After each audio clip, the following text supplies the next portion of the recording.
You had your chance and then you blew it. That is the most absurd statement of the year. Nice. Nice. Oh, baby. I'm in my zone, I'm feeling it.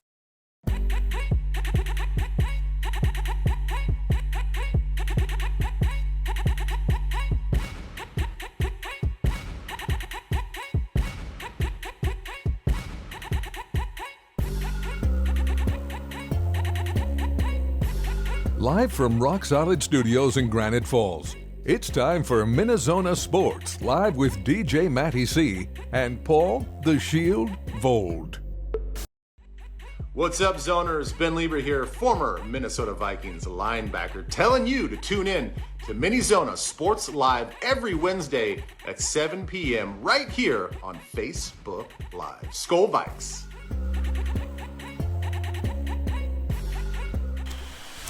And this is MinneZona Sports Live. We are back. Yes, Zoners, rejoice. Episode 5-4. We are ready to go here on MinneZona Sports Live. And, without further ado, I'm your host, DJ Matty C, a.k.a. Matt Cal, a.k.a. Cal, a.k.a. Matty C, etc., etc., etc. And all the way from the woods and shores studios in Aiken, Minnesota, Paul Vold, the Shield. What's going on, Shield? Not a whole heck of a lot. It is Wednesday night. I still feel on the mend a little bit from the old COVID, good. But you know what? Didn't stop me from going back to work this week, but here we are, ready for another great show as always. Well, it's good. Voldy has defeated the Rona, and we are very happy about that because, we got a lot to get through tonight. Yeah, especially, Voldy, not only do we had a Minnesota Viking linebacker, we had two Minnesota Viking linebackers now say that, MinneZona Sports Live is approved by them. So we love that Ben Lieber did that for us. Shout out to Ben Lieber. Appreciate you. Love your analysis on the Vikes. Hopefully we get you on and we chat some Vikes. I got to talk about the 2009 game. Yeah, it's only fair that we've got Lieber and Greenway. So now what? We get E.J. Henderson to why not? Work on it. Why not? E.J. Henderson, Heath Farwell.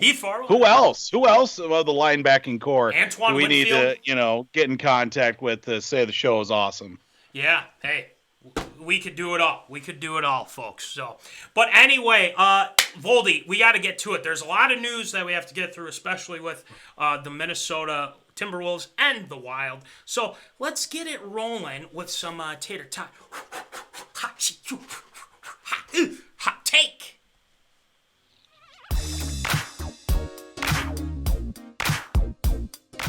Fresh out of the oven, it's Tater Tot Hot Take.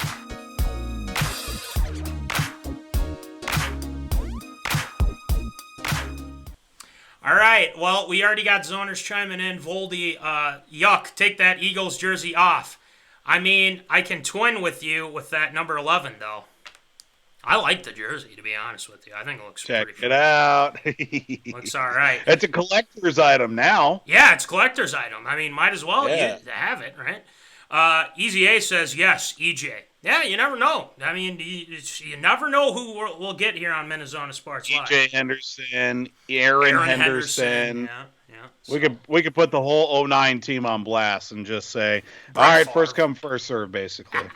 Exactly. AP, all those guys. So, but anyway, the Zoners have been waiting for us to talk about this. Yep. Ryan Saunders has been dismissed and or fired by the Minnesota Timberwolves. I'm not surprised, Voldy. I don't think you are as well. No. I don't think the Zoners are. It's something because, honestly, I think we can all agree that I don't think you can fully blame Ryan Saunders, but the organization in general, it's a mess. And who's kind of made it a mess is Glenn Taylor. And I don't want to say that Ryan Saunders did a terrible job, but I just think what it came down to is they couldn't play defense.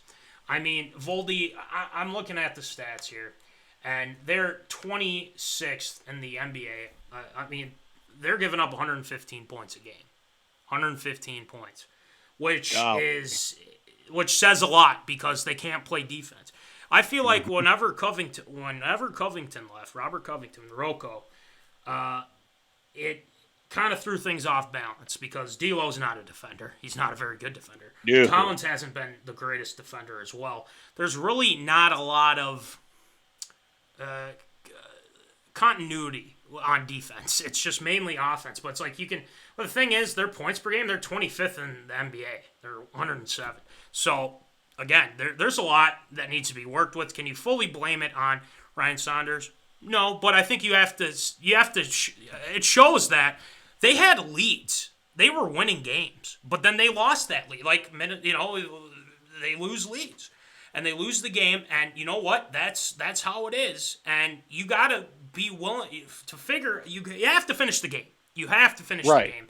And we've talked about it, many times. And the Wolves just couldn't get it figured out. So, Voldy, let me ask you, what are your thoughts on the firing of Ryan Saunders? I mean, the writing was on the wall. As soon as you start losing games where you had 20, 25-point leads going into the fourth quarter and losing games as well, and especially trying to make comebacks and still finding ways to lose, I think it was especially that in the sense there was real no consistency overall with trying to improve defensively because of the fact you could also throw in the fact that, Saunders didn't have the best overall team to play with. D'Lo was out for a while. Cat's been out, pretty much all year to begin with, except for the few games as he's played as of late. And at the beginning of the year, then he had COVID. Luckily, he came back. And then just making up a lineup in and out in basically every night and just trying to find 5 guys that'll work. It's looking really good for Anthony Edwards for the start of his career as well. Dunk of the year last week, which was awesome to see as well. But overall, I mean, you knew if they weren't going to start winning right away to kick off this year, you knew Saunders' leash was very short to begin with. And, when you're 7-25, that's a pretty short leash and, worst record in the league. And, it's just not looking good. And, something had to change. And unfortunately, it has to be the head coach. Yeah, and, I've been hearing some talk from people about how Saunders, only got the job because of his dad. Well, right. You can make people make an argument for that, and I understand that. But I mean, it's not like you can't just assume that it's like it's just because he's he got his foot in the door from that, yes. But at the same time, I think he's a great basketball mind, and he's a likable guy, and I think a lot of people just kind of assumed like he would be like, you got to get rid of him. It's like, at this point in time, they had to make a change.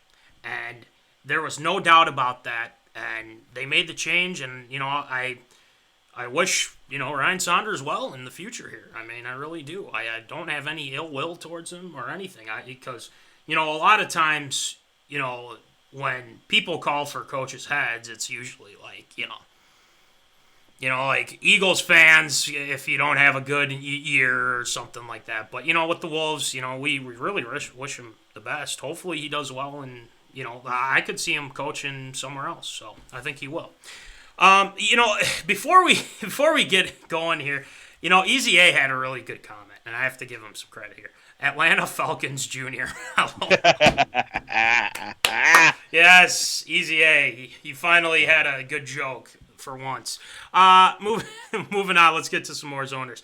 It was a tough situation for him, and he knew it. It was a tough hole to dig out of for Saunders to keep his job. Right, and it was. And if you're starting out 7-24, obviously the first game with Finch, we'll get to that in a second.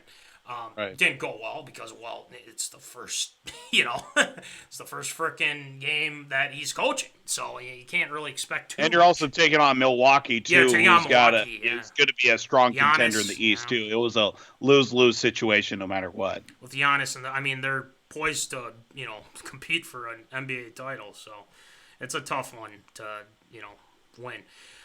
People are saying Saunders for the Minnesota job when Pitino was fired. Now, that's an interesting thought. That is a very interesting thought.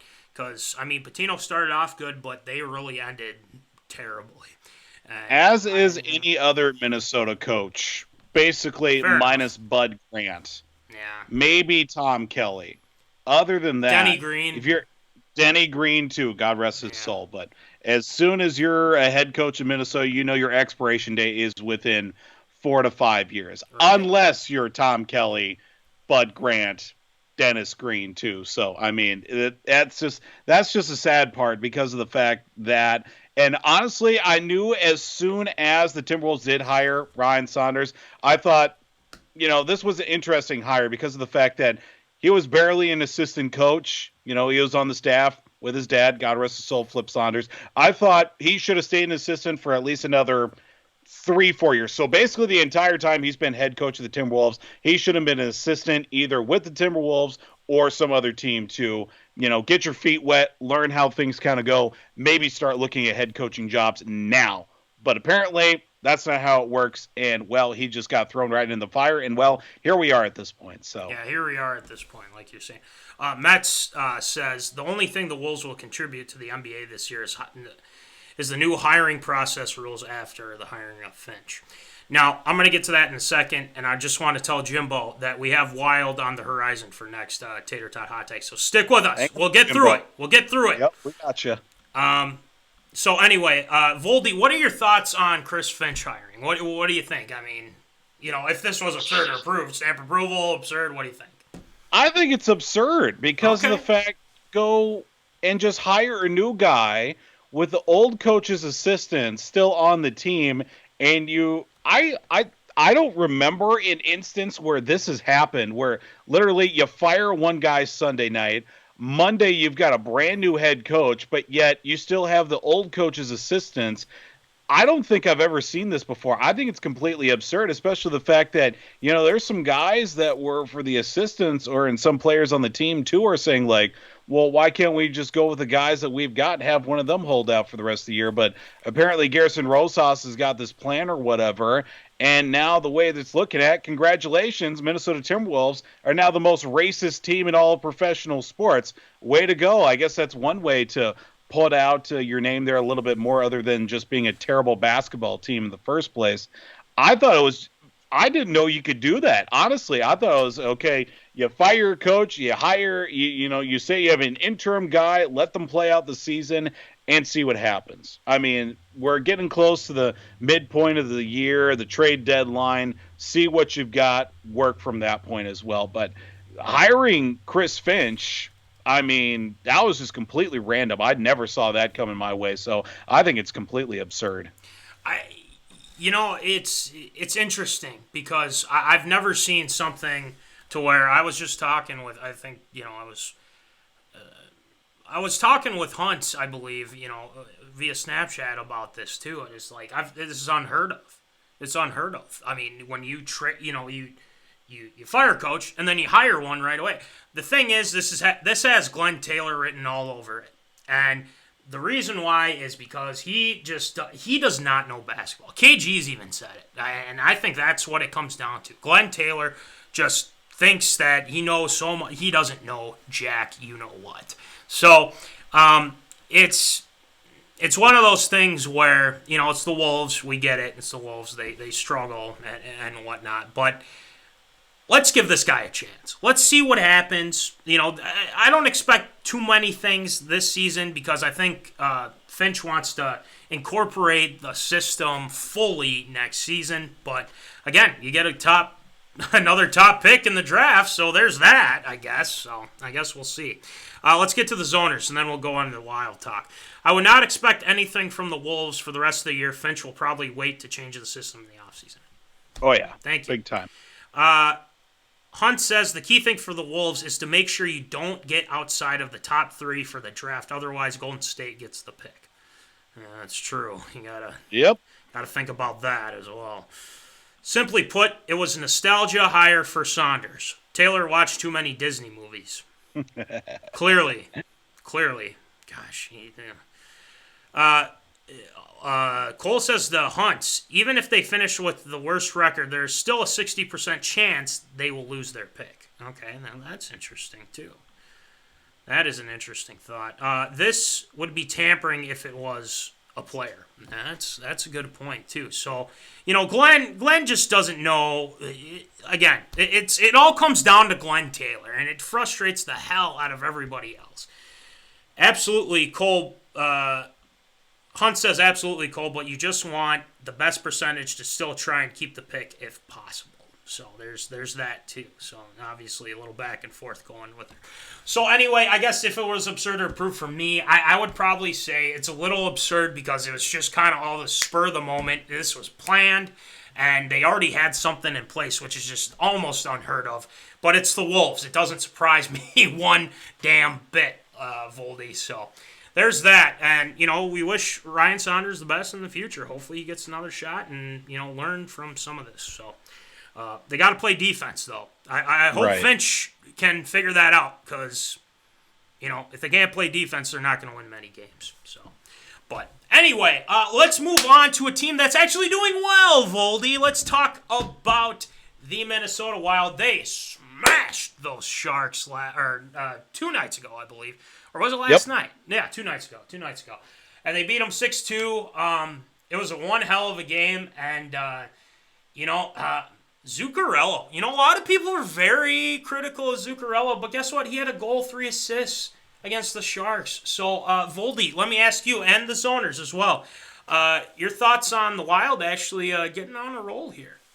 Well, the fact that that one line was Zuccarello, Kaprizov, and I believe it was also, can't think of the other guy off the top of my head, but they combined for like 9 points in that game as well. I mean, they're all really setting everything up, especially trying to help out each other here, especially coming out of, COVID. And we all thought, this could be a tough stretch for them to get right back into everything, but they were just killing it right now as well. Maybe that's what was needed for the Wild, talking about, coming right out, and especially a team that's always been a pain in the rear end for the Wild has been the San Jose Sharks, Colorado as well. They've been a team that's been really troublesome for the Wild, and just so happens that they have to play Colorado and San Jose multiple times this year. But really good to see that. Kaprizov, Marcus Foligno as well. He had a huge fight, almost killed the guy, but, he said he had enough. Ian Cole coming out as well. That's been a really good sign to see for the Wild. And you know what? It's been a real good start coming out of the COVID break, and just hope it continues on. Yeah, I really do hope so. And I watched a little bit of the game, and I thought it was great. They played well, and Kaprizov also had a goal. By the way, I called it too. There are people saying who's going to get a goal tonight? I said Kaprizov, so there's that. Yep. Jimbo said would be nice to be able to watch them though. Yep. Do your parents have YouTube TV too, Voldy? Yeah, they do. That's why we got YouTube TV. Well, what the hell, YouTube TV? And everything, and then they drop it. What the hell? I mean, it's just... Those bastards. Whatever. All right. Metzler said Foligno's Gordon Howe hat trick was the best part of the game. Yeah, I know. It was. And, it's really cool to see that they're having fun out there. They're, playing just great hockey right now. Kaprizov has been fantastic. And I was listening to Dean Evison with PA today on KFan, and he was talking about how they want Kaprizov to shoot more. And hell, yeah, let's do it. But the thing is he is a playmaker, man. And I'm so happy he's on this Minnesota Wild squad. And he's brought kind of a nice little spark. He's brought that spark to the Wild. And, other guys are contributing. Zuccarello's finally getting going. Foligno's kicking ass, taking names.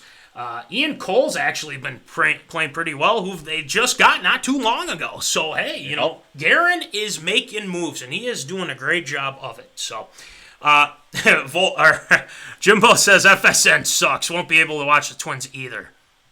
This is a travesty. Let's hope that when they get rebranded here in a couple of weeks or whenever that's going to be before baseball season, that they'll be able to, strike up a deal with all the streaming services to get it done, because I am not about pirating FSN. I mean, I've got access to radio streams and everything, but beyond that, I mean, too much effort to do stuff like that. It's very controversial. I mean, we definitely should maybe should do a segment on why FSN should be on YouTube TV and Sling. I don't think it's on Sling either. So No. I don't know what's going on here. But anyway, Voldy, another thing I wanted to ask you too, and I think this is on a lot of people's minds. And Dean Evison, do you think that he's still going to continue, to be the coach of the Minnesota? And I asked the Zoners here, too, because, obviously after Boudreaux, they move Evison up.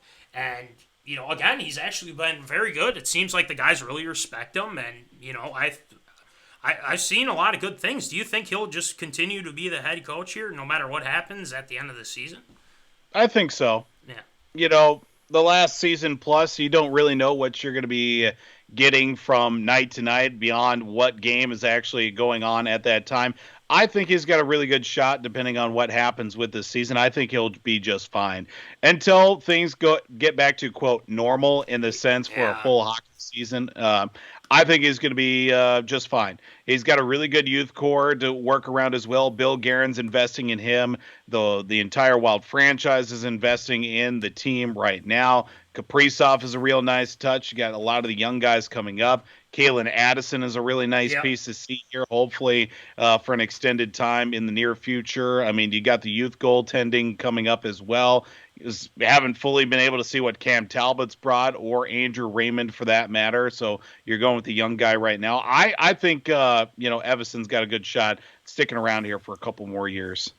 Yeah, I think so too. And, honestly, I think he's a guy that knows the game. He's been around for a while. He's played, he's played as a player in the NHL. But if you have the respect of your players, I think you go a long way. And I think Guerin even is impressed with him too. So, I think you roll with it. You roll with it, and then obviously, like you said, when things start going downhill, that's when you'll see some interesting, developments. So, Hunt says, I think he's done a good job so far. You can say a breath of fresh air right now for the Wild right now, and it is. And I think with the coaching that they have in place, Kaprizov, all the young guys too.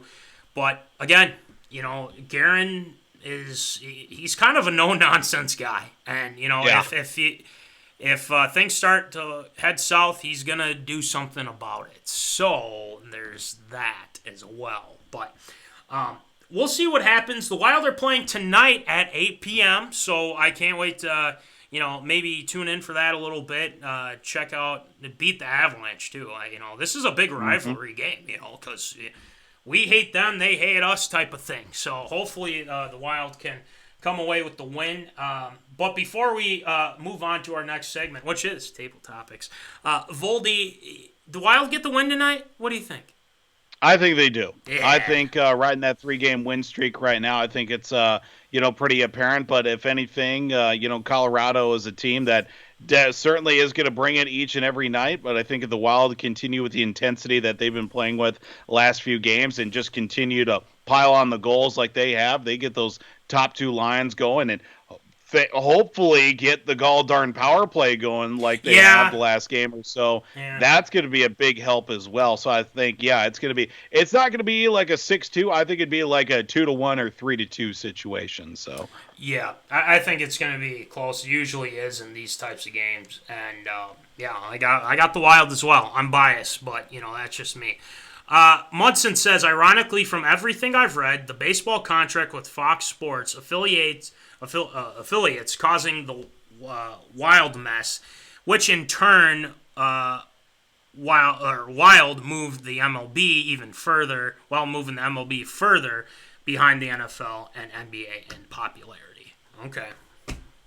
Whatever. I don't know. I just think they need to get a deal done. Get FSN on YouTube TV, Sling, all that. Just get it done. Get a deal done. And that's all. I'm certainly hoping the Ballies, the sports network, or whatever the hell it's going to be called here in a couple of weeks or a couple of months. Or all I know is something's going to happen before baseball season, which is literally going to be 5 weeks from now. So hopefully something gets announced and things will change for the better. Yeah. So fingers crossed. Fingers crossed. So, but anyway, Voldy, we got to move on to our next segment. It's called Table Topics. It's been a while since we've done Table Topics. We've got some good ones tonight, folks. So make sure you're in the chat. You're ready for what your thoughts are on some of these table topics. So let's get it rolling with some table topics. The tables have been set. It's time for MinneZona's Table Topics. All right, Zoners, it is time for Table Topics. We've got a good number of them tonight. And, honestly, you can't go wrong with any of these. We try to make it fresh. We try to make it new. And hopefully we can get it going here. But before we get to that, let's get to the Zoners because we should. It's the Zoners. Just get Charter. I enjoy FSN. Yeah, well, I had Charter. They cost $150 a month for everything. Yikes. Oh, my goodness. That is not, oof. That was with internet and TV, too, so. Yeah, that's just true, saying. Yeah. Dave St. Peter was on the radio yesterday. He didn't make it sound like the streaming services were going to be able to broadcast Twins games. Well, whatever. That sounds like a cheap poll ad way. That's what I say. That's just me. Mama Callahan loves table topics. And of course she does. Of course she does, because she's the one that gave this to us. Exactly. Well, and Cole even says, I will never get Charter. So he's letting you know, Hunts. And it sounds like Voldy isn't either. Count me in as well. So, but anyway, let's get going with some table topics. All right. Our first one tonight, Voldy and the Zoners. Let's start. Let's do this one. If you knew you wouldn't get hurt in which sport, if you knew you wouldn't get hurt, which sport would you play? Voldy? Boy, that's a tough one. Obviously, it has to be a contact sport. I would probably say either football, obviously, or rugby. Ooh. Yeah, high contact sports right there. So what you're saying is that maybe the SMSU rugby team, if you had the opportunity, or is that no? Maybe, I don't know. Yeah, those guys were, as the saying goes, a horse of a different color. I'll certainly say, but I mean, if I couldn't get hurt, I wouldn't mind slinging the body around a little bit, maybe knock a few guys out. Here's one that Jimbo has: Australian rules football. Yeah. There you go. That's another good one, too. That's another good one. Yeah. Obviously, for myself, and I'll let the Zoners chime in here, too, and we'll get to all the Zoners. It's football, because I love football, and, that's no surprise there. Basketball, I would like to do that, because I enjoyed basketball when I played. And it's one of those things where it was, it's a lot of running and everything like that, but, man, working as a team in basketball is just so much fun. And it's not this whole show-off NBA type, but working as one, as a team. I'm just all about the team aspect of sports, with football and basketball. But I'd probably say my third would probably be baseball. Because I enjoyed playing baseball, too. And then I guess my fourth would be hockey, because if it wasn't so darn expensive, for one. Exactly. I would definitely play a lot of hockey. But, hey, it's fun to think about. It really is fun to think about. And, there's a lot of sports that you can, throw out there, too. That is a physical sport, as Jimbo says, for his Australian rules football, which I definitely believe. As much as people would knock it for not being a sport, NASCAR. That's interesting. NASCAR is a sport. It is most definitely a sport. If it wasn't a sport, everybody would be doing it. Every time I hear somebody say NASCAR is a sport, okay, why don't you go do it? Yeah, that's why don't true. you drive around a 1.5 mile track going 200 miles an hour? Yeah. See how easy it more is. than likely you're exactly. More than likely you're going to get in a crash too, so just throwing that out there. Give me the Fernando Tatis 14-year deal. Yeah, I think anybody would want that at this point, Cole. I mean, it's crazy how much money he got. But, there you go. Hunt says football or rugby. Basketball would be great, but the 1980s style, really physical Detroit Pistons, the bad boys. Yes, of course, sir. baseball was my sport. Yeah, I think that's a pretty good list, too. And, I have a feeling that he would, for college, Hunt would be playing for Florida, right? I think that sounds about right. With the Florida Gators. Oh, yeah, definitely. That would make sense. So, but, I'd probably say that, and, like, if things turned out well, I'd try, I golf, but I'm not very good, but I golf, so there's that, and I'd like to do a little bit more of that coming up here in the spring/summer. All right, let's talk about the facts here. We always, with these table topics, we have some cool facts for you, so let's get it to you real quick. Most dangerous sports based on estimated number of injuries per year in the U.S. Oh, boy. So there's 5 of them, okay? Of course, collect my rings, of course, Hunt. Yeah, we'll see about that. You don't have any rings. Your team does. Yeah. Does not mean you have them. That's true. Remember that. So, baseball had 763K for injuries in the U.S., and this is for baseball. 1 million softball. Okay. Number 4, football. Okay. 2.38 million had injuries. And then the second one, this one's interesting. Bicycling. Cycling, apparently. 2.49 million. When you're in that big group, it's easy to... Yeah, the Peloton, baby. Yeah, there's that, too. All right, the number 1 right here, Voldy. Do you want to take a guess? Not at a number, but at the sport. Not at a number, but just the sport. I could even tell you even if I was listening. Okay. Basketball. Interesting. Basketball. 2.56 million had a lot of injuries with basketball. I think that's a lot with ACLs, ankles, things like that. It gets physical down in the paint. I can tell you first from that. So there's that. Cole Munson says, I would say basketball, but I don't need KG telling me my girl tastes like Honey Nut Cheerios. Oh, Munson. Oh, my gosh. You just had to go there. This is a family show. That's sprinkle of 13. Oh, good Lord, Cole. Ice figure skating. Could you imagine that? Hey, Mom McCallan knows that. That's hard. That stuff's hard, man. Yes, it is. But, hey, props out. If you want to check that out, that's not bad. It's very elegant. Very elegant. Watch Blades of Glory. That's a good movie. So, all right, moving on with our next table topic. How much would you have to be paid to give up watching your favorite sport? How much? Voldy? Zoners? How much would you have to be paid to give up watching your favorite sport? Voldy, go.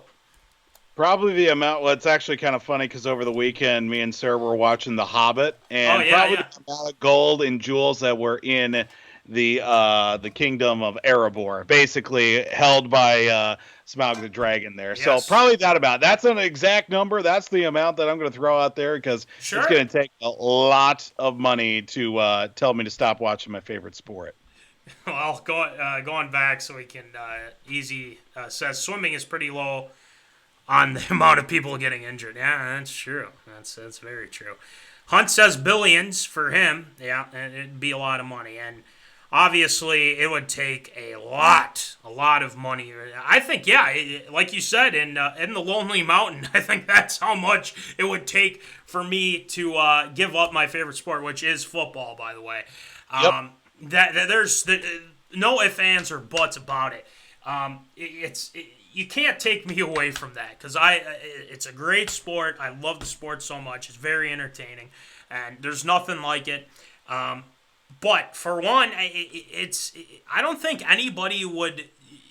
It would take a lot. It really would take a lot. There's really not much else to say, but it's interesting. in today's society, the price of YouTube TV. That's pretty much it. Yep. The price of YouTube TV. Like, it'd probably have to be probably Bill Gates type of money, Tatis, for one, type of money to get me to not watch sports during that time. So, yeah, I think everyone would agree with all of us. It would take a lot for us to stop watching it. Here's an interesting fact on this one, Voldy. Costly sports divorces. Okay, now this is interesting. I want to see what the zoners say here. But before we get to that, for me watching the Wolves, sadly not much, maybe $30K a year. Enough to pay the house bill. Yeah, there you go, Munson. Okay, so starting with the first one. So there's 5 here again. At $14 million, Lance Armstrong. And we talked about this before. I had to tell Voldy because this is interesting to me. So $14 million, very, very costly. $15.3 million. NASCAR driver Jeff Gordon. Yikes. $15.3 million, which is crazy in itself. And then $100 million. Okay, Greg Norman, $100 million. And not shortly, behind that, Hunt's probably is, we'll find this interesting, $105 million for one, Tiger Woods with his divorce, with, that whole ordeal and whatnot. Obviously, Yep. we're praying, we're praying for a full recovery for Tiger right now, Yep. obviously, with the car accident. So prayers up for Tiger. Sounds like he's going to be okay, but it's going to be a lengthy recovery. So, but it cost Tiger a lot of money with that divorce. Number one, and again, this guy's a GOAT, and there's no ifs, ands, or buts about it. So, this is a big chunk, though. $168 million. Michael Jordan. Jordan. Oh my gosh. He's made a lot of money, but that is a huge chunk. It's a huge chunk. Somebody told me they had an expensive divorce, and I took it personally. I love it. Last Dance, I love it. Everyone uses that meme nowadays. It's crazy. But it's fantastic. We love it. All right. Okay, so let's see how much time we have here, and maybe we'll move on to Absurd or Approved. But here's one that I think is interesting, because Voldy, you're a big memorabilia guy, and go from there. But which piece of sports memorabilia would you love to own? Voldy. Well, there's probably 2. One that I know for sure that I'd probably want, and unfortunately, this item's in the Hall of Fame. Well, its namesake is not in the Hall of Fame, but Curt Schilling's bloody sock from Game 6 of the 2004 ALCS. That's probably one for sure that I'd like to have in my possession as well, even though that's in the Hall of Fame compared to Curt Schilling not being in the Hall of Fame. Another one, actually, is probably one that one of our loyal zoners, Mr. Joe Clements, has in his safe possessions, is actually one of the rarest baseball cards of all time. He actually has one of the original Honus Wagner baseball cards in a fairly good condition. Not completely, mint or on the higher end, but it's still a pretty good condition for that card as well. I haven't seen it personally in my hands or whatever, obviously carefully wrapped, but he does have it in his possession, in a safe, in a steel vault, under the house, surrounded by guard dogs, or I don't know how Joe lives his life, but those are 2 items for sure that I would definitely like to have in my possession. Yeah, those are some good ones here. Hunt's, apparently I was pouring salt on the wound. I'm just reading what the fact says. Here's what it says. You want to see it? This is all it says. I wasn't knocking Tiger. That's just, that's what the fact says. I'm not knocking Tiger at all. Hey, man, I tell you. But anyway, Tiger Woods, Scotty Cameron putter. That's won 14 out of the 15 majors. That'd be interesting. That'd take a lot of money for you to get that one. Man, there's a lot of things that I'd want for one. I'd like a replica, a Super Bowl trophy. Obviously nothing like, oh, I want the Super Bowl trophy. I mean, I'd like to just have it. I mean, I haven't won anything, but just to have a replica Super Bowl trophy. Maybe even the Super Bowl ring, just because why the heck not? Why not? Things like that. There's probably a lot of jerseys I'd want, too, like something like a Chuck Foreman jersey. My dad used to have a Chuck Foreman jersey when he was younger. Something like that. Something back from the old, like Fran Tarkington. Things like that. Here's an interesting one that just popped up from Mets. Kirby Puckett's Game 6 home run ball or football from the Ice Bowl. No, that's a good one. I like that, Mets. Couple good ones in there. There's some good ones that you can see from the Metrodome. I tried to get one time. I just don't know. I just didn't pull the trigger on it. There was people that were selling for like $10, I think it was. So I'm like, shoot, I should have gotten a Metrodome seat, which would have been really cool. But oh well, oh well. So, but yeah, I would probably say a jersey or something like that. But like a replica Super Bowl trophy, maybe even like a replica Stanley Cup too. I think that would be pretty cool as well. Yeah. Nice, sports memorabilia. Things like that. I mean, who knows? These MinneZona sweatshirts could be memorabilia here soon. Maybe even that flag's back here. You never know. No. But we'll see. Yeah, that's down the line. Now let's take a look at this fact. Then we'll move on to absurd or approved. Most expensive sports memorabilia. Okay, starting at $1.4 million. The soccer rules book, and that is from 1859. 1859. Wow. Okay, think about that. That's a long time. That's a very long time. No. $2.8 million. Honus Wagner 1909 baseball card. Now that would be something. That's the one. That's the one right there. Now, since we're sticking with baseball, $3 million. Mark McGwire's 70th home run ball, 1998. Now that's a big one. That is a big one as well. Hunt says gold medal from Lake Placid. Yes. Now that's seen one. Yeah. Those are pretty nice. I'd like to own one of those too. But yeah, very pricey. $4.3 million. James Naismith's Founding Rules of Basketball, 1891. 1891. Wow. So that's crazy. Now, the number one most expensive sports memorabilia, according to sportsillustrated.cnn.com, so I guess they collaborated on this, $4.4 million, Babe Ruth jersey, 1920. Wow. Babe Ruth jersey, $4.4 million. So there's a lot of, it's pricey. I mean, that stuff ain't cheap, I can tell you that much. But oh yeah. Yeah, very interesting. But anyway, I think that's going to do it for Table Topics this week. There we go. But we got Absurd or Approved next. Voldy, we've got some good ones because we got a lot to talk about. One involving the Vikings, Carson Wentz, you're wearing the jersey, NHL, Boogie Cousins, college football. So let's get it going with some Absurd or Approved.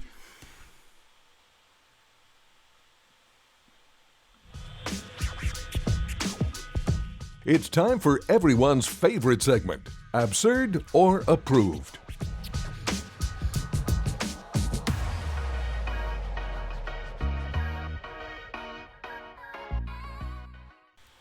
All right, it's time for Absurd or Approved. So, Voldy, why don't you rattle them off for us, please?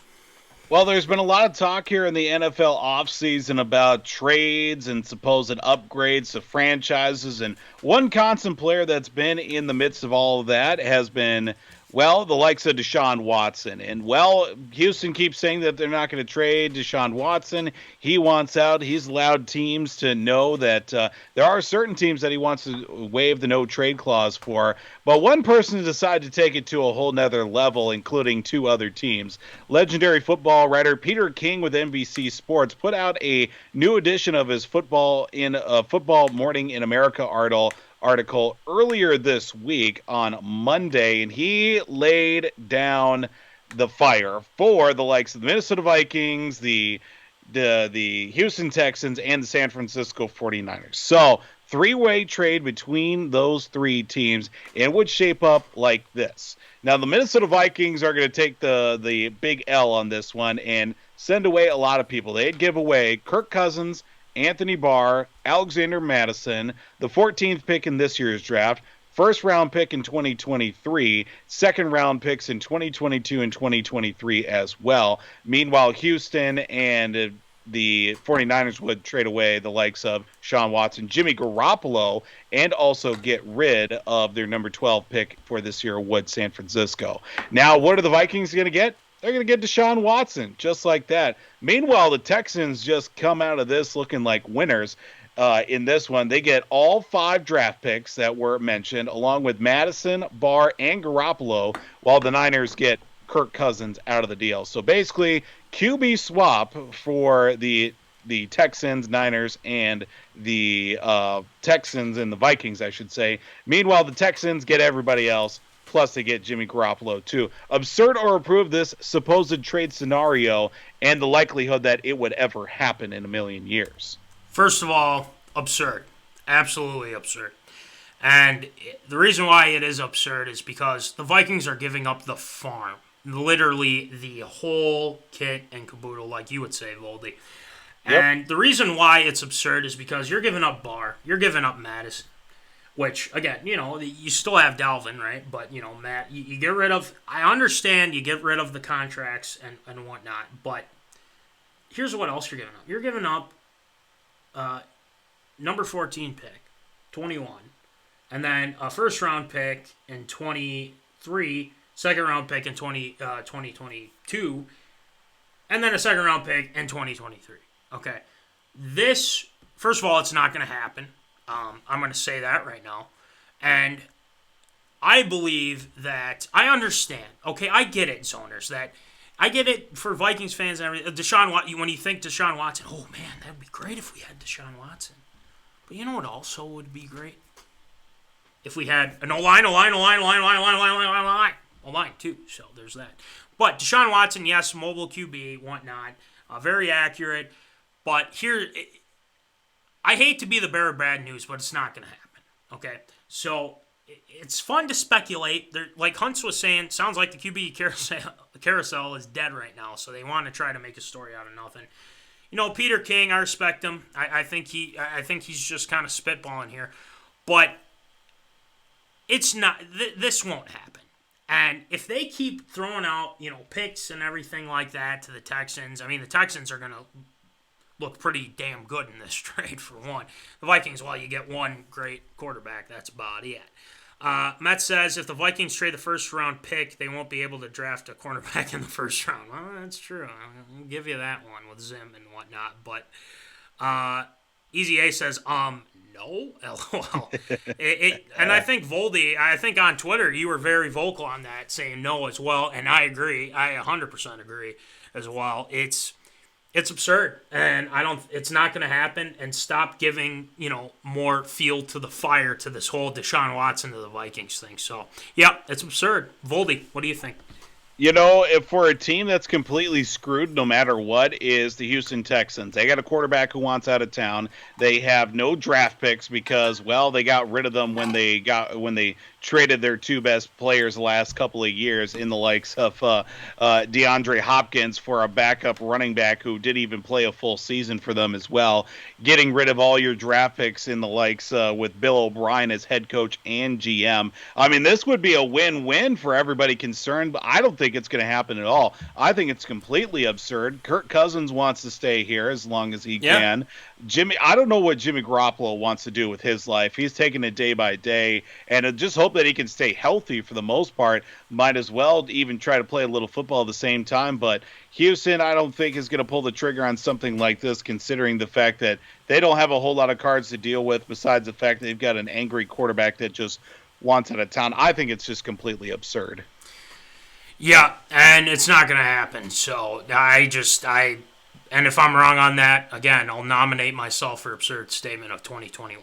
So you can book that one on that one. But it's the thing is, this looks like Herschel Walker trade. It really does. And this looks like it would screw the Vikings over. And, I just don't think it would work. I really don't think this would work. And apparently Kyle Shanahan's got this thing with Cousins. But Cousins wants to stay here. Zim wants him here. So that's the end of that. So enough of this Deshaun Watson to the Minnesota crap. We're done with it. Stop it. So, all right, next one, Voldy.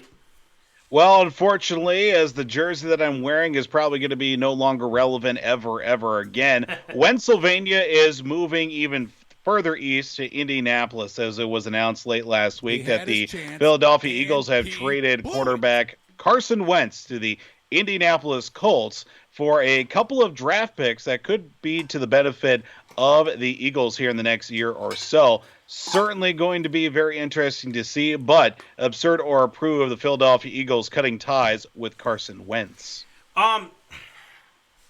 It's got my stamp of approval. The reason why it's got my stamp of approval is that this marriage was just not... It wasn't a healthy marriage after their Super Bowl win.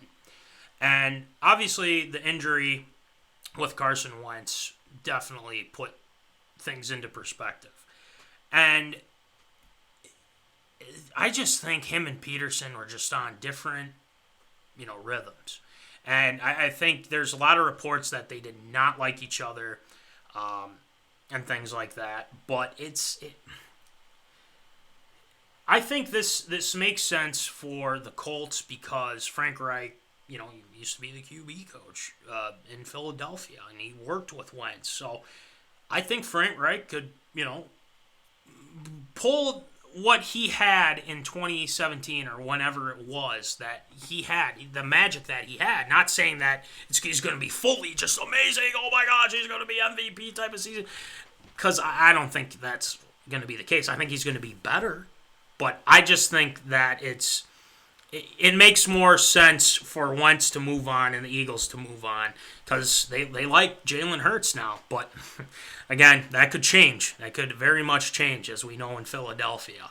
So there's that to put into perspective. But it's really got my stamp of approval. I just don't see where each team, the Eagles get some draft picks and Carson Wentz is you still have to eat up some cap with the contract, but again, you make your bed and you lay in it. So there you go.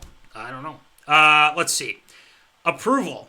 You have Jalen Hurts. Why would you need Wentz anymore? Well, that's what I was just saying. Why would you need Wentz anymore? On to our next one. Reports they didn't talk to each other for weeks.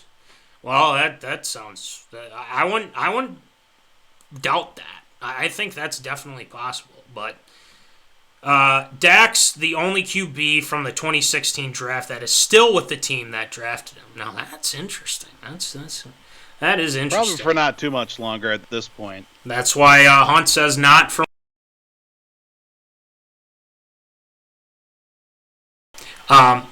Let's take a look at what Voldy thinks. Voldy, what do you think? I think it was time. Something just about this. As soon as they drafted Jalen Hurts, he kind of saw how things were going to be shaping up. It was a make or break year for Carson Wentz, and unfortunately, things broke more than they actually did make in that sense as well. The turmoil that was going on in the locker room, as soon as they won the Super Bowl, it was all downhill from there. Nick Foles is gone. Doug Peterson's now gone. Basically, anybody that doesn't own the team is now officially gone for the likes of Philadelphia, which is sad because they had really something going there with that team, and they were looking really good, and then all of a sudden, it all just went downhill. Now, if we can only get Carson Wentz to come back and play the way that he was leading up to that Super Bowl before he got hurt, I think he might do a little bit of damage with the likes of the Indianapolis Colts if he's healthy enough and, they give him another guy or so to work with. They got a young receiving core down there. They got a couple of backs that they can work with. But you know what? I think it's a proof that the trade came through. And let's just hope things end up better for Carson Wentz in the future. Yeah, because, I think a lot of people like to rip on him and whatnot. And really, he's a good guy. I haven't seen anything. He hasn't done anything that's, like, completely controversial or whatnot. So, I really hope that he does well in Indianapolis. And, I really do wish him well. And, Philly's a tough place. Philly is a tough place. So, just remember that.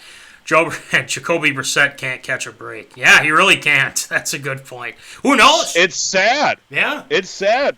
Maybe they'll trade him back to New England. He had a great going there, too. So, that's actually not a bad idea. Jacoby Brissett. Yeah. Man. Yeah. It's unfortunate. It's unfortunate. He's got a really good O-line, too. So, there's that. Yep. If that makes everyone happy, that would make the Kerf Doctor happy. Let's hope the Vikings can say the same here at some point.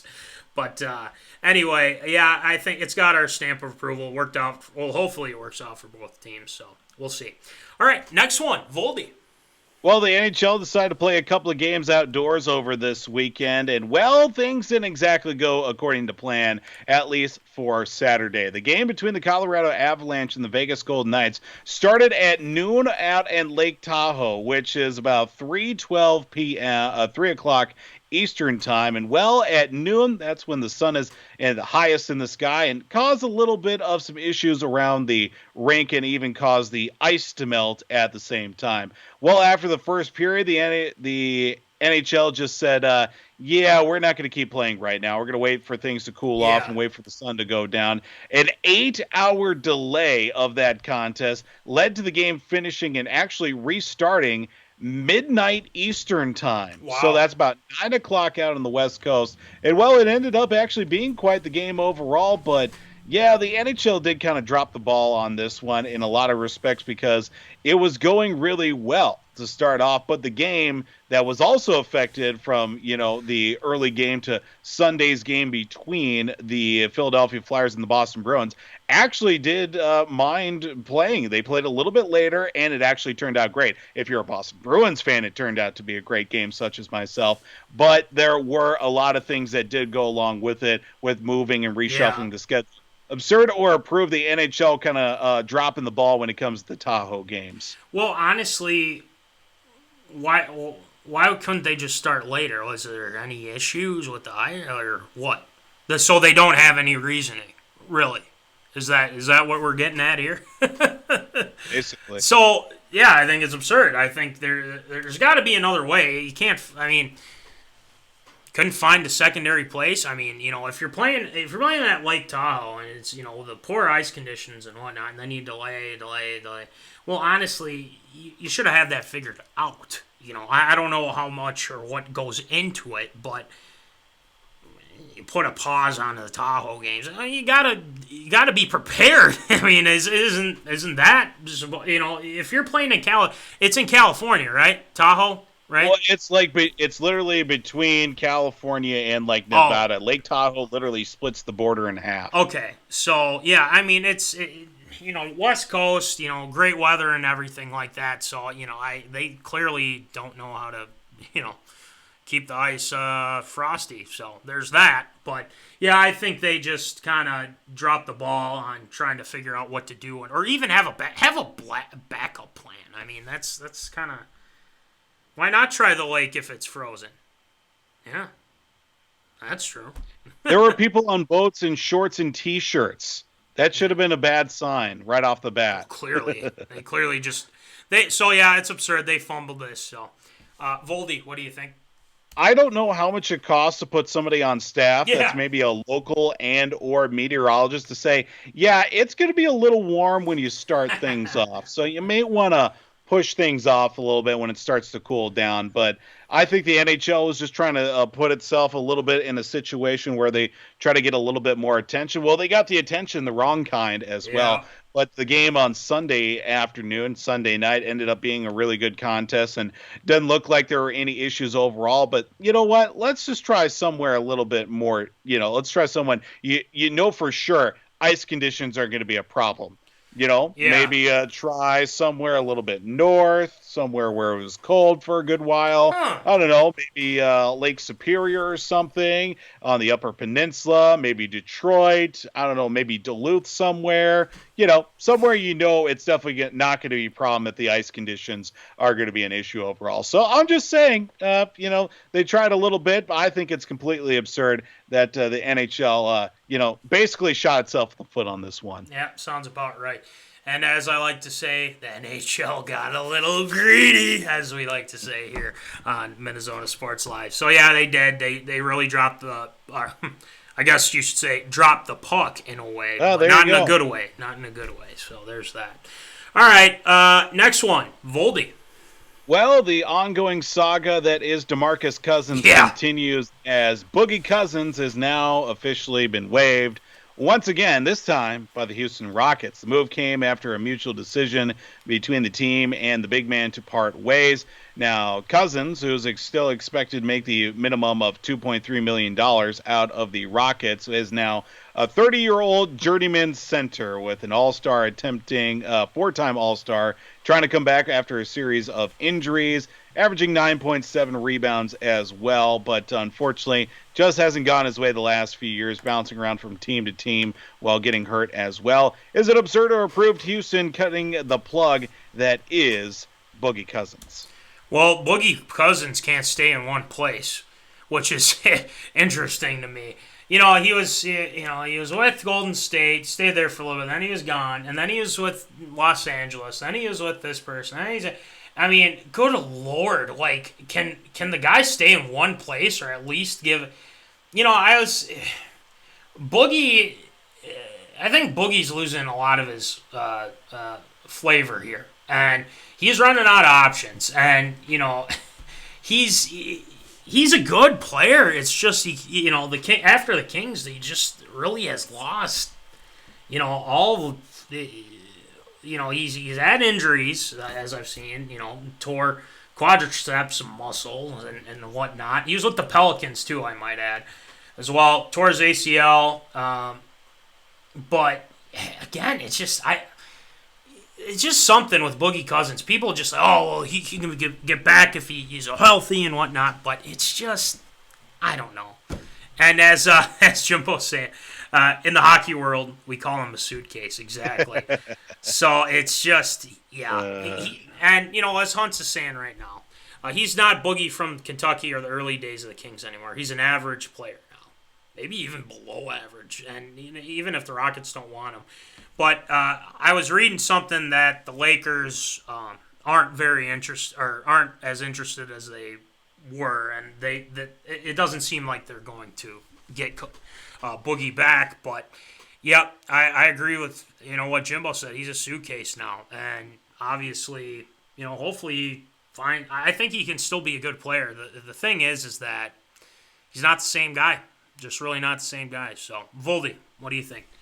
Talk about a guy that need to stay in college for another 3 years. Obviously, one of those one-and-done guys gets drafted in 2010, plays a handful of meaningless seasons in Sacramento, and then just is bouncing around. Try to find something to go with New Orleans. Well, that didn't work out too well. Goes to Golden State. Well, he ends up tearing a quads muscle and then gets hurt before he can ever call himself officially a Laker. But talk about a place where players and careers go to die. The last 6 months have not been kind to the city of Houston. I mean, you lose, Russell Westbrook. Deshaun wants out. James Harden is Audi 5000, and now you lose DeMarcus Cousins, even though that doesn't really affect anything. It's just more of the, quote, star factor that goes along with the name DeMarcus Cousins. But it has not been very kind to Houston the last few years, and especially this past year, too, with everything going on with the Astros. But, man, it's a sad thing to see. Is it absurd? I think it's approved. I think, obviously he's not the same player that he was at the beginning of his career or even just a couple years ago when he was with the likes of with New Orleans. He tried to revitalize his career there, him and Anthony Davis trying to get something going down there. But unfortunately, he's still going to make his money regardless, whether he gets signed by a team or not. So at least he's got that going for him. He's got his money invested. At least he's got it in his pocket for right now. Let's see how long it lasts for him, though. Exactly. And, you mentioned when he was with AD, they were really good together. Like, honestly, the two bigs, I mean, and that was a good tandem. I really enjoyed watching those guys play. Hunt says, well, he won a national title in his 1 year in Kentucky. There was no reason for him to come back. So there's that. But again, it's one of those things where, it's very common for a player of his talent at that point to go out and do it. But at the same time, I feel like there should be a rule in place where they have to at least go 2 years or something like that. But unless or you're just Kobe, get rid of the rule entirely. or you could just get that's true. Just do away with the one and done. Yeah. I don't even care anymore about basketball. Look, you want to go from high school to the NBA? By all means. Get the ever-living tar kicked out of you by the NBA if it was the 1980s style of NBA. Because, any other sport, you are going to get the crap beat out of you in any other sport besides the NBA, going straight from high school and or college into the pros just like that. NFL, NBA, or not the NBA, but Major League Baseball, especially NHL. You get kids right out of high school to jump in the pros, they will die before they even get onto the ice as well. That's why they go play juniors for a few years, maybe go to college, and sometimes, if you're good enough, maybe you'll be a 19-year-old rookie as well, but sometimes you don't see them play till they're 21, 22, 23 years old, jumping out of high school into the junior and or pro circuit, and it's just, I just hate the fact that now this is the situation that we're under, especially with the likes of the NBA. Like Huntley did bring up as well, I see one of the comments about how high school seniors can go straight to the G League now. Great, do that. Just skip college altogether. Let all the other Joe Bag of Donuts and little sisters of the poor university actually do something and build something. Get their 4 years, their education, maybe play pro, maybe go out there and cure cancer. I don't know. But, off my soapbox for right now. Let's move on. Yeah, we can, definitely can. But there's a lot of people that are agreeing with you, Voldy, so there's that. Very controversial topic. No, I don't think it's a shock, but there's that. All right, next one, Voldy. Well, we end up here with the likes of college football. A couple weeks ago, there was the announcement that EA Sports coming back with the college football video game once again, but it looks like one team is actually not going to be a part of the college football video game. That is those Fighting Sons of Notre Dame, as the athletic director, Jack Swarbrick, did say that his school will not provide its name, logos, or other branding property to EA Sports for the game until new rules that determine whether athletes will be able to receive a cut of the game's profits when they are finalized. So basically, they're going to hold out to see if those athletes can get compensated as well, of course, with the the NIL agreement that is still kind of up in the air. But it looks like Notre Dame is going to sit this one out. Absurder approved Notre Dame pulling its hat out of the running for the NCAA football game. Well, honestly, I don't think it's going to have an effect because I think that it's going to end up happening because now, they'll be compensated. I just think they got to get the details ironed out. Which, I get, you want to, get some of your athletes some money off this, too, because, they, especially with these times and whatnot, I mean, they should be paid a little bit, too. But, for the game perspective, I mean, if they're not in it, it really doesn't affect me. As long as we have most of the teams, Notre Dame's not in it, what? Unless you're a Notre Dame fan, I guess, but I'm still going to buy the game. I'm still going to play the game. Doesn't matter. I guess it really doesn't affect me too much. If they are able to, get the players their money, to make sure, like they were saying in the statement that Swarbrick said, he said, as those rules are developed, it is our strong desire that the student athletes be allowed to benefit directly from allowing their name, image, performance, history to be used in the game. So there's that.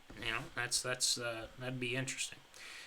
Matt says they'd still lose in the college football semifinals if they were in the game.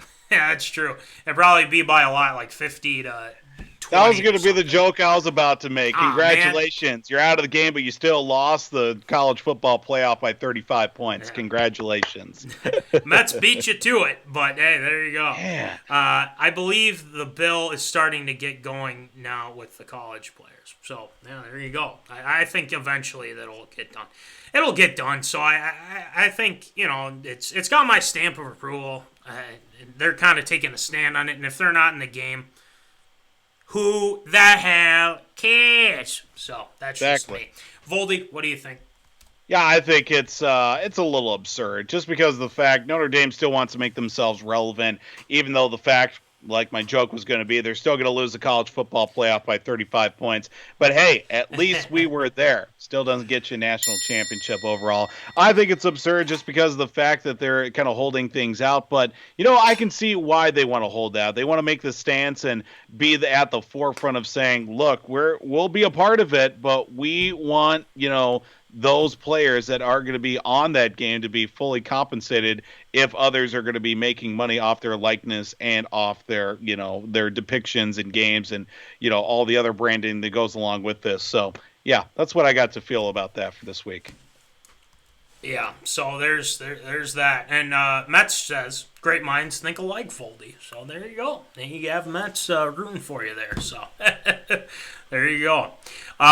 I believe that'll do it for ARA, right, Voldy? That it will. That'll do it. All right, it's time for some Shield shout-outs. Voldy's got a good chunk of them this week, so let's get it going with some Shield shout-outs. Shield shout-outs.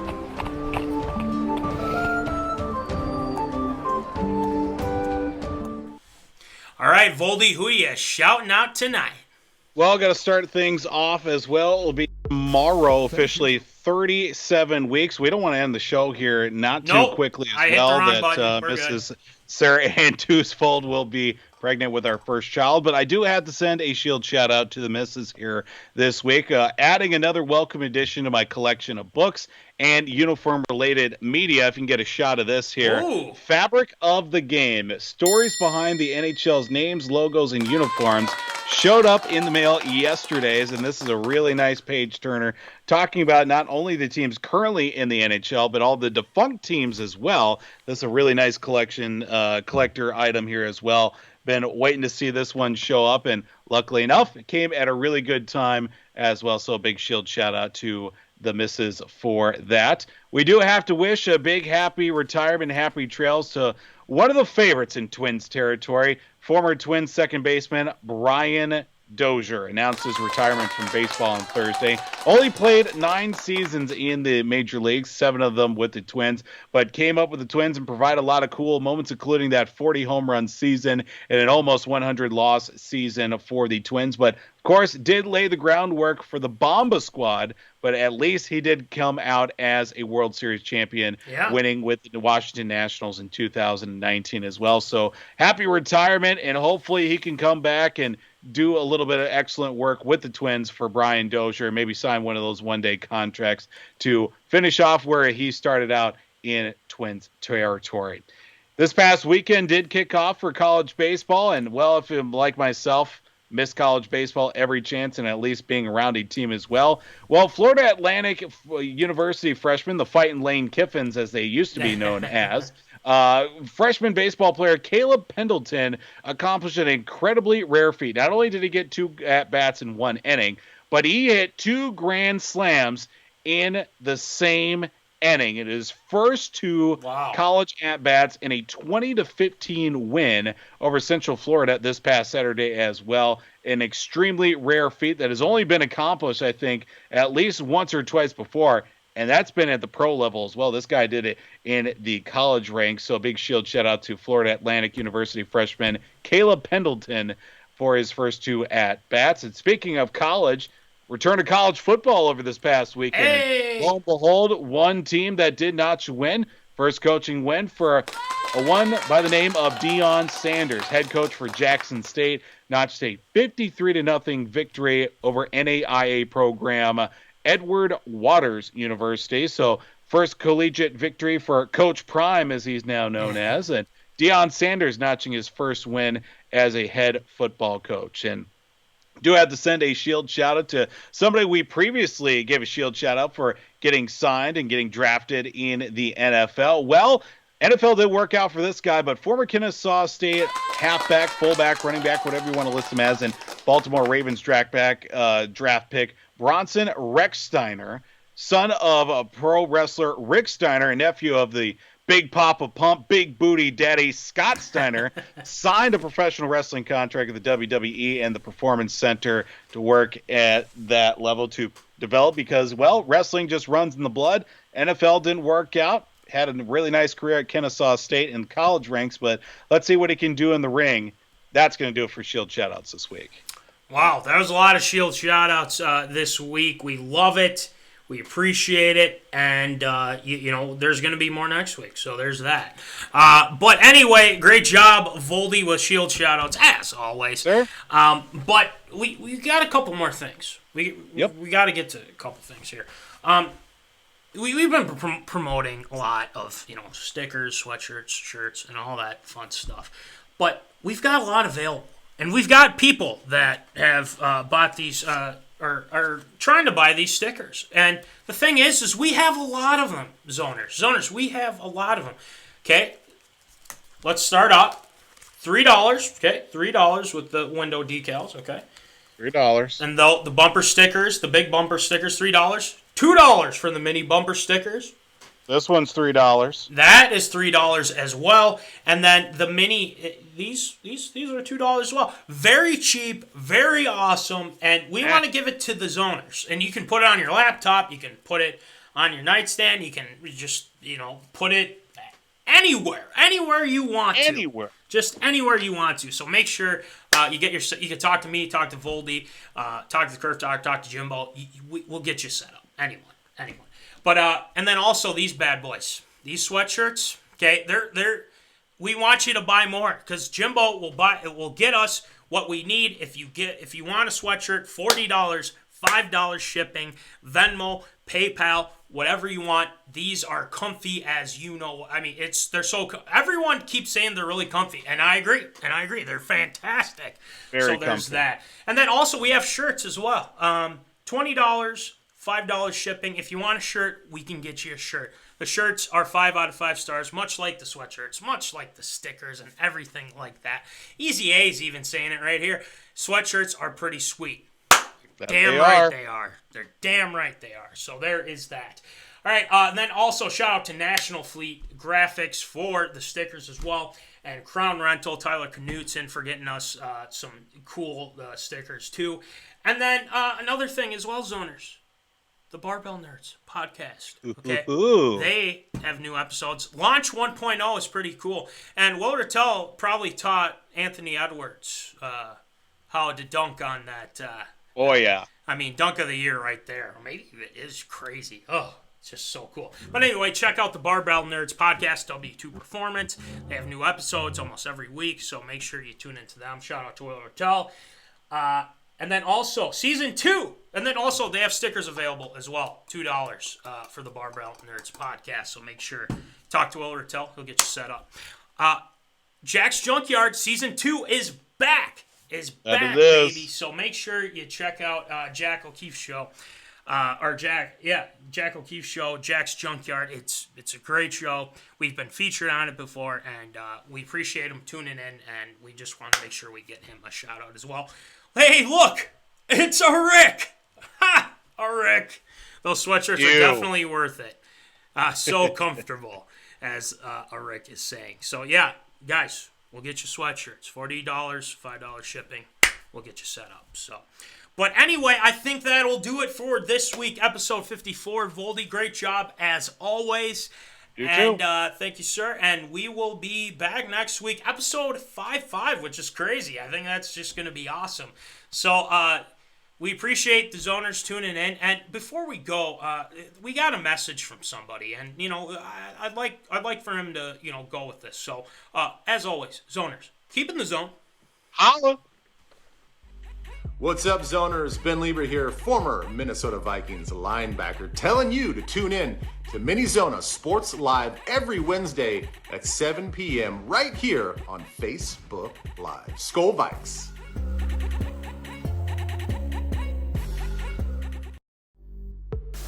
Thank you for watching MinneZona Sports Live. Join us Wednesdays at 7 p.m. for live show broadcast. And as Voldy likes to say, follow us on all the socials medias.